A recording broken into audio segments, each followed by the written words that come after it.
con sobrenatural intuición, el beato José María predicó incansablemente la llamada universal a la santidad y al apostolado.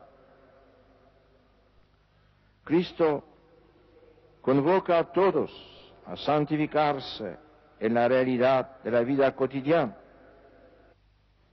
en una sociedad en la que el afán desenfrenado de poseer cosas materiales las convierte en un ídolo y motivo de alejamiento de Dios.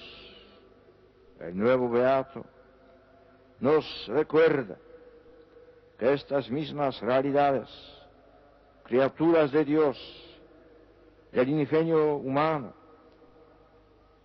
si se usan rectamente para la gloria del Creador y al servicio de los hermanos, pueden ser camino para el encuentro de los hombres con Cristo.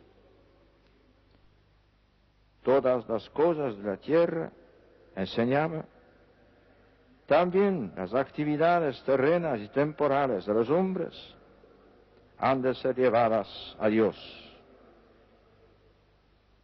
La actualidad y trascendencia de este mensaje espiritual, profundamente enraizado en el Evangelio, son evidentes, como lo muestra también la fecundidad con la que Dios ha bendecido la vida y obra de José María Escrivá.